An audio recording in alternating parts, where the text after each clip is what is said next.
ஒரு ஹிந்து கீதை தெரிஞ்சிருக்கானோ இல்லையோ, ஒரு முஸ்லிம் குரான் தெரிஞ்சிருக்கானோ இல்லையோ, ஒரு கிறிஸ்டியன் பைபிள் தெரிஞ்சிருக்கானோ இல்லையோ, ஒவ்வொரு இந்திய குடிமகனும் இந்திய அடிப்படை சட்டம் தெரிஞ்சிருக்கணும்.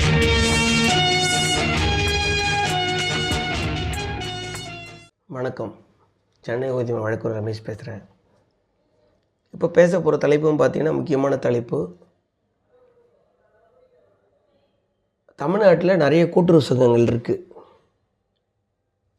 ஏற்கனவே உச்சநீதிமன்றம் தாளப்பள்ளம் கோஆப்ரேட்டிவ் சொசைட்டி வச்சு ஸ்டேட் ஆஃப் கேரளான்ற ஒரு வழக்கில் உச்சநீதிமன்றம் கொடுத்த தீர்ப்பின் அடிப்படையில் கூட்டுறவு சங்கங்கள்லாம் பொது அதிகார அமைப்பின் கீழே வராது. அதனால் கூட்டுறவு சங்கங்கள் சம்மந்தமாக ஆர்டிஐயில் தகவல் பெருமை சட்டத்தில் தகவல் கேட்டால் கொடுக்க வேண்டிய அவசியம் இல்லை அப்படின்னு சொல்லி தமிழ்நாடு தகவல் ஆணையம் பல வழக்குகளில் ஏற்கனவே உத்தரவு போட்டிருக்கு. நீங்கள் தேவைன்னா போய் பழைய வழக்குகளில் தீர்ப்புகள் எடுத்து போய் பாருங்கள்.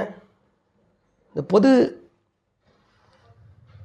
அதிகார அமைப்பான இந்த கூட்டுறவு சங்கங்கள் உச்சநீதிமன்ற தீர்ப்பை தவறாக மேற்கோள் காட்டி தாளப்பள்ளம் கோஆப்ரேட்டிவ் சொசைட்டி வச்சு ஸ்டேட் ஆஃப் கேரளா தீர்ப்பை மேற்கோள் காட்டி இது நாள் வரைக்கும் இந்த கோஆப்ரேட்டிவ் சொசைட்டி ஆர்டிஐயில் வராது, அதனால் தகவல் கொடுக்கக்கூடாதுன்றதை சொல்கிறத வச்சு ஏற்றுக்கிட்டு தமிழ்நாடு தகவல் ஆணையம் பல வழக்குகளை தள்ளுபடி பண்ணியிருக்குது. ஆனால் இதுக்கெல்லாம் ஆப்படிக்கிற மாதிரி ஒரு அற்புதமான தீர்ப்பை கேரள உயர் நீதிமன்றம் அண்மையில் கொடுத்துருக்குது. உச்ச நீதிமன்ற தீர்ப்பை மேற்கோள் காட்டி தான் கொடுத்துருக்குறாங்க. தீர்ப்பு கொடுத்த நாள் பார்த்திங்கன்னா 29/11/2024 நீதியரசர் கே சிங் கொடுத்துருக்காரு. Red petition civil number 30/694/2024. மனுதாரர் யாருன்னு பார்த்தீங்கன்னா உப்பாத்தடம் சர்வீஸ் கோஆப்ரேட்டிவ் பேங்க் லிமிடெட், அதோட செக்ரட்டரி வழக்கு போடுறார். எதிர் மனுதாரர் யார் செக்ரட்டரின்னு பார்த்தீங்கன்னா கேரளாவோட தகவல் ஆணையம் முதல் எதிர் மனுதாரர், ரெண்டாவது கேரளாவோட கோஆப்ரேட்டிவ் சொசைட்டியோட ஜாயிண்ட் ரிஜிஸ்ட்ரார், மூணாவது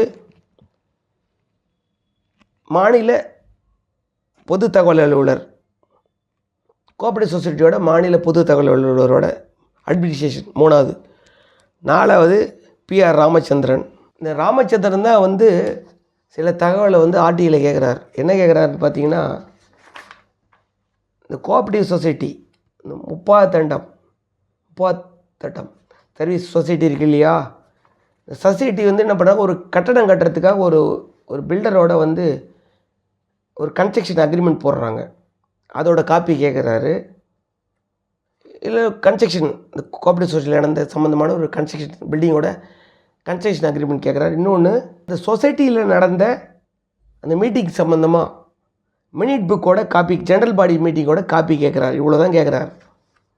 இதை முதல்ல தர முடியாதுன்னு சொல்லிடுறாங்க. முதல்ல மாநில தகவல் ஆணையம் மறுக்குது.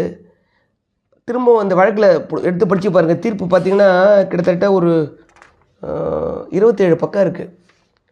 அப்புறம் திரும்ப ஹைகோர்ட்டை அணுகிறாரு. அப்புறம் டிவிஷன் பெஞ்சில் உத்தரவு போட்ட பிறகு மாநில தகவல் ஆணையம் ஒரு உத்தரவு போடுது. மறுபடியும் மேட்டரை தகவல் ஆணையத்துக்கு ரிமாண்ட் பண்ணி விசாரித்து உத்தரவு போடணுன்னே இவர் கேட்ட தகவலை கொடுக்க சொல்லி உத்தரவு போடுறாங்க. அதை எழுத்து தான் இந்த கேஸில் அந்த சொசைட்டி தமிழ்நாடு அந்த கேரள மாநில தகவல் ஆணையத்தின் மேலேயும் அந்த மாநில கூட்டுறவு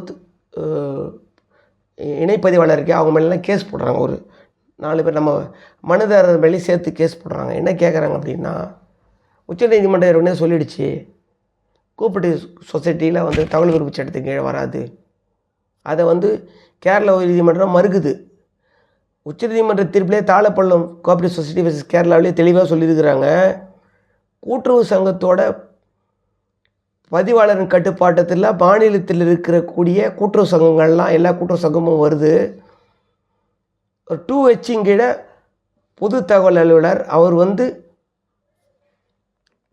தகவலை கூட்டுறவு சங்கம் சம்மந்தமான தகவல்களை சேகரித்து யார் தகவல் கேட்குறாங்களோ அவங்களுக்கு கொடுக்க முடியும்னு தெளிவாக சொல்லியிருக்குது.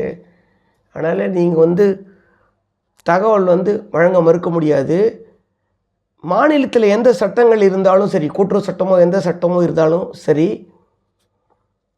தகவல் பெறும் உரிமை சட்டம் பிரிவு 22 என்ன சொல்லுது, சட்டம் எந்த சட்டம் அமலில் இருந்தாலும் அதை விட இந்த பிரிவு 22 சொல்லுது தகவல் பெருமை சட்டம் மேலோங்கி நிற்கும். தகவல் பெருமை சட்டத்தின்படி தகவலை வழங்க மறுக்கக்கூடாது அப்படின்னு தெளிவாக சொல்லுது. இவங்க என்ன பண்ணுறாங்க, செக்ஷன் 8 எடுத்து படித்து பாருங்கள். ஆர்டி ஆக்ட் செக்ஷன் 8ல் பப்ளிக் இன்ட்ரெஸ்ட் இல்லை, பொதுநல நோக்கம் இல்லை, அதனால் மறுக்கிறேன்னு சொல்கிறாங்க, ரிஜெக்ட் பண்ணுறாங்க. ஆனால் பிரிவு 8Jலேயே என்ன சொல்லியிருப்பாங்க, எந்த தகவல் ஒரு மாநில சட்டமன்றத்துக்கு உள்ள மத்திய அரசாங்கத்துக்கு கொடுக்க முடியுமோ அந்த தகவல் தனிநபரை வரைக்கும் வழங்க மறுக்கப்படுதல் கூடாது. இப்போ ஒரு தகவலை மத்திய அரசாங்கமோ மாநில அரசாங்கமோ ஒரு காவல்துறைக்கிட்டேயோ இல்லை வேறு கோஆப்ரேட்டிவ் சொசைட்டி கேட்டால் கண்டிப்பாக கொடுத்துருவாங்கல்ல.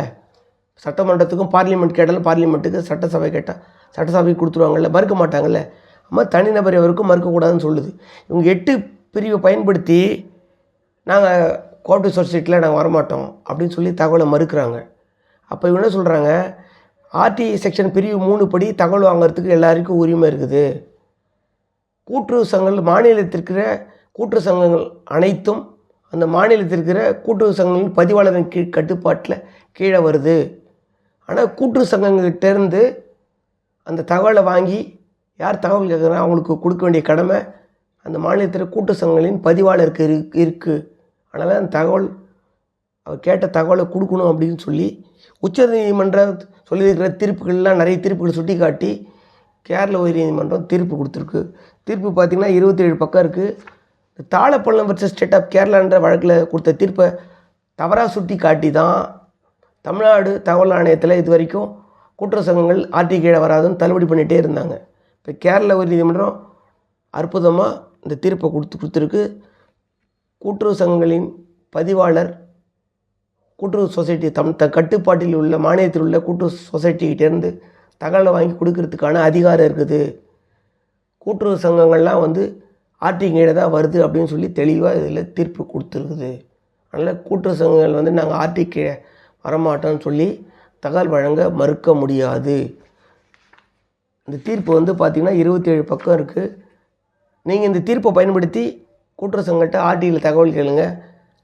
நீங்கள் கூட்டுறவு சங்கங்களின் பதிவாளருக்கே நீங்கள் ஆர்டியை போடுங்க. நீங்கள் இந்த தீர்ப்பை பயன்படுத்தி இதில் வேறு ஸ்டேட்டாக கூட இருக்கலாம் கேரளா. ஆனால் இதில் உச்சநீதிமன்ற தீர்ப்புக்கு சுட்டி காட்டுறதாலையும் உச்சநீதிமன்ற தீர்ப்பு சுட்டி காட்டினா அது இந்திய அரசியலமைப்பு சட்ட உறுப்பு 141 படி இந்தியாவில் இருக்கிற எல்லா அதிகார அமைப்பையும் எல்லாரையும் கட்டுப்படுத்தும். அதுமாதிரி ஆர்டியை பற்றி சொல்கிறாங்க. ஆர்டி இந்தியாவுக்கு எல்லாருக்கும் பொதுவானது. ஆர்டி செக்ஷன் 22 படி இது எந்த சட்டம் நாட்டில் மாநிலத்தில் அமலில் இருந்தாலும் அதோட ஆர்டி சட்டம் மேலோங்கியதாக இருக்கும் அப்படின்னு சொல்லுது. அதனால் தகவல் பெறும் உரிமை சட்டப்படி கூட்டுறவு சங்கங்கள் அந்த மாநிலத்தில் இருக்கக்கூடிய கூட்டுறவு சங்கங்களின் பதிவாளரின் கட்டுப்பாட்டில் கீழ் வருவதால் கூட்டுறவு சங்கங்கள் தகவல் பெறும் சட்டத்துக்கு கீழ் வருகிறது. அதனால் கூட்டுறவு சங்கங்கள் சம்பந்தமாக தகவல் கேட்டால் யாரும் வழங்க மறுக்க முடியாது, கொடுத்தே ஆகணும். அப்படி தரம் மறுத்தா அந்த தீர்ப்பை சுட்டி காட்டி கூட்டுறவு சங்கங்களின் பதிவாளருக்கு நீங்கள் கடிதம் எழுதலாம். நீங்கள் ஆர்டி கேட்குறத இவர் மறுத்தாருன்னா நீங்கள் அப்ளிகேஷனை கூட்டுறவு சங்கங்களின் பதிவாளருக்கே போட்டிருக்கு அந்த தீர்ப்பை வச்சு டவுன்லோட் பண்ணி. சுப்ரீம் கோர்ட் சொல்லியிருக்குது, மறுக்கவே முடியாது. அந்த கேஸ் தகவல் ஆணையத்துக்கு போனால் இந்த தீர்ப்பை நீங்கள் காமிச்சிங்கன்னா தகவலை நீங்கள் வாங்கிக்கிட்டு கொடுத்தே ஆகணும். நான் தான் சொல்கிறேன், 2 விஷயம் பண்ணலாம். நீங்கள் ஆர்டி அப்ளிகேஷன் பண்ணுறீங்க, கூட்டுறவு சொசைட்டி தரமாட்டேன்னு சொல்லுது அப்படின்னு பார்த்தீங்கன்னா முதல் மேல்முறையீடு செய்யுங்க. அப்புறம் இப்போ தமிழ்நாடு தகவல் ஆணையத்தில் ஒரு கம்ப்ளைண்ட் ஃபார்மேட் கொடுத்துருக்காங்க செக்ஷன் 18 கொடுக்கறதுக்கு. அதில் இந்த தீர்ப்பை சுட்டி காட்டி ஒரு கம்ப்ளைண்ட் ஒன்று போடுங்க. போட்டுட்டு பொது தகவல் அதிகமாக அந்த கம்ப்ளைண்ட் என்ன கேட்கலான்னா துறை ரீதியாக நடவடிக்கை எடுக்கிறது எது கேட்கலாம், தகவல் கேட்க முடியாது.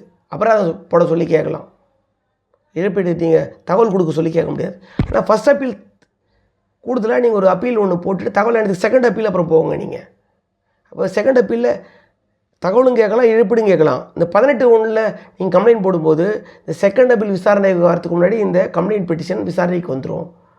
அப்போ இந்த மாதிரி இந்த தீர்ப்பை பயன்படுத்தி உயர்நீதிமன்றம் சொல்லியிருக்கோ, கேரள உயர்நீதிமன்றம் உச்சநீதிமன்ற தீர்ப்பை சுட்டி காட்டி வேணும்னே இப்போ தகவல் வழங்க கூட்டுறவு சங்கங்கள் மறுக்குது அப்படின்னு சொன்னால் துறை ரீதியாக நடவடிக்கை எடுத்தே ஆகணும் தமிழ்நாடு தகவல் ஆணையம்.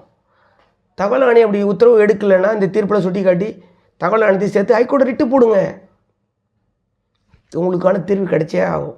கண்டிப்பாக இங்கே இழப்பீடு வாங்கினா துறையாக நடவடிக்கை எடுக்க வைக்க முடியும் பொது தகவல் அதிகாரி மேலே. அப்போ இதுலேருந்து நீங்கள் என்ன தெரிஞ்சுக்கிட்டு பார்த்தீங்கன்னா, கூட்டுறவு சங்கங்கள் தகவல் பெருமை சட்டத்தின் கீழ் கண்டிப்பாக வருது. கூட்டுறவு சம்மந்தமாக யாராவது தகவல் கேட்டாங்கன்னா கண்டிப்பாக தகவல் கொடுத்தே ஆகணும், மறுக்க முடியாது. யாராவது இனிமேல் ஏமாற்றிக்கிட்டு இருந்தால் அதை நீங்கள் ஒத்துக்காதீங்க. இந்த தீர்ப்பை பயன்படுத்தி நீங்கள் தகவல் வாங்கிறதுக்கான பணிகளில் ஈடுபடுங்க. கண்டிப்பாக இந்த விஷயம் எல்லாருக்கும் கண்டிப்பாக உதவியாக இருக்கும்னு நினைக்கிறேன். இந்த விஷயம் உங்களுக்கு பிடிச்சா லைக் பண்ணுங்கள், கமெண்ட் பண்ணி, யூடியூப் சப்ஸ்கிரைப். நன்றி, வணக்கம்.